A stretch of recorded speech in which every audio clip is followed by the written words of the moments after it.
Assalamualaikum dan selamat datang ke Pala Bola News. Seperti biasa, Pala Bola News akan menjanjikan berita bola sepak terbaik kepada anda semua pada setiap hari. Martin Dubravka sah menyertai Manchester United. Manchester United bersedia untuk menandatangani Martin Dubravka dengan persetujuan penuh. Telah pun dicapai antara kedua-dua belah pihak. Perjanjian secara pinjaman dengan pilihan pembelian sekitar 5 juta pound. Dubravka akan bertolak ke Manchester United untuk melakukan ujian perubatan pada hari Selasa untuk melengkapkan perpindahannya. Penjaga gol berusia 33 tahun itu akan menjadi pemain Manchester United yang ke-6 yang dibawa masuk pada jendela perpindahan musim panas kali ini. Aubameyang ataupun Zaha ke Chelsea. Menurut sumber terbaru daripada Fabrizio Romano, dia merasakan perpindahan Aubameyang mungkin terjadi pada minit-minit akhir atau hari sebelumnya jendela perpindahan tamat. Zaha pula akan menjadi pilihan saat akhir jika Chelsea memilih untuk mengubah fikiran, kerana Zaha antara pemain dibincangkan secara dalaman. Chelsea mahu menjual Alonso dengan sertakan dia dalam perjanjian Aubameyang kerana mereka tidak mahu menunggu dan kemudian Barca tidak berminat pun untuk membeli Alonso. Fabian Ruiz ke PSG, here we go. Desas-desus yang mengatakan Fabian Ruiz akan ke Paris Saint-Germain sudah menjadi kenyataan. Paris Saint-Germain akhirnya bersedia untuk menandatangani Fabian Ruiz daripada Napoli.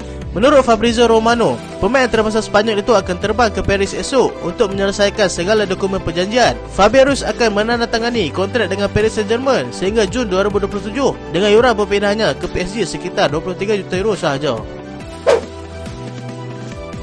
Romelu Lukaku akan terlepas Derby Milan pada hari Sabtu. Inter mengesahkan Romelu Lukaku akan terlepas perlawanan Derby Milan pada hari Sabtu kerana kecederaan paha dan akan dinilai semula minggu depan. Inter mengumumkan dalam satu kenyataan rasmi bahawa pemeriksaan menunjukkan kecederaan pada flexor paha kirinya. Pemain pinjaman daripada Chelsea itu telah bermain dalam 3 perlawanan pembukaan Serie A Inter, tetapi kini terpaksa diketepikan kerana kecederaan yang dialaminya pada hari Ahad. Penyerang Belgium itu nampaknya juga akan terlepas perlawanan pembukaan Liga Juara-Juara Inter menentang Bayern Munich pada minggu depan.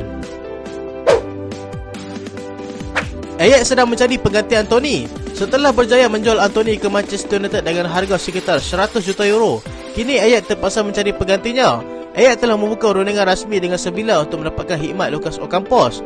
Dia adalah sasaran utama untuk menggantikan Antony kerana perjanjian Hakim Ziyech masih tertangguh sejak minggu lalu. Rundingan akan diteruskan bersama Sevilla juga terima peribadi dengan pemain. Christian Pulisic akan kekal di Chelsea. Sumber daripada The Athletic melaporkan bintang daripada Amerika Syarikat itu bersedia untuk kekal di Chelsea musim ini.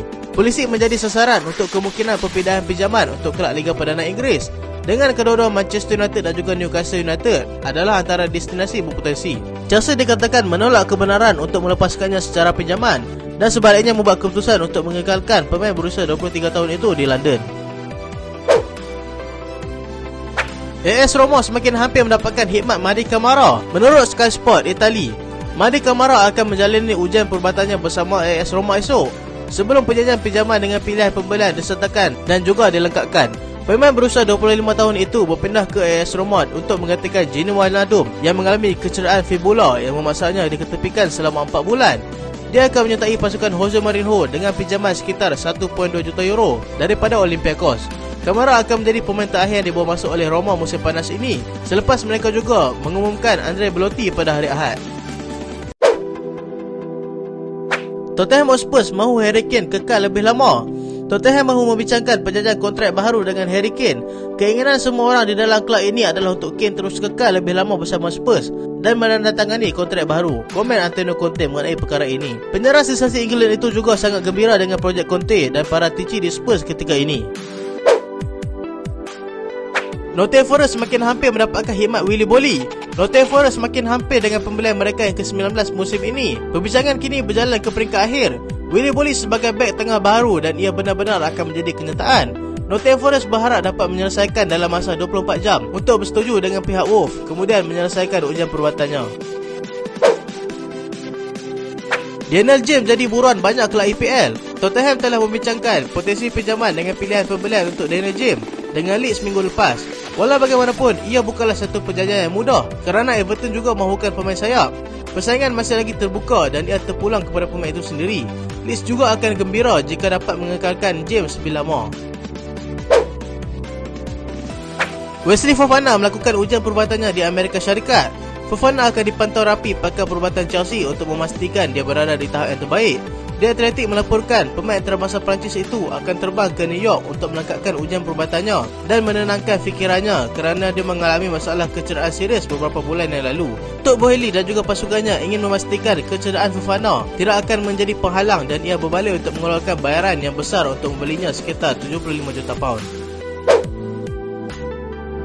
Wolverhampton Wanderers semakin hampir mendapatkan khidmat Sasa Kalajdzic. Wolves telah bersetuju dengan bayaran sekitar 18 juta euro untuk penyerang Stuttgart iaitu Sasa Kalajdzic. The Athletic melaporkan minggu lalu bahawa Wolves sedang berbincang untuk menandatangani pemain berusia 25 tahun itu.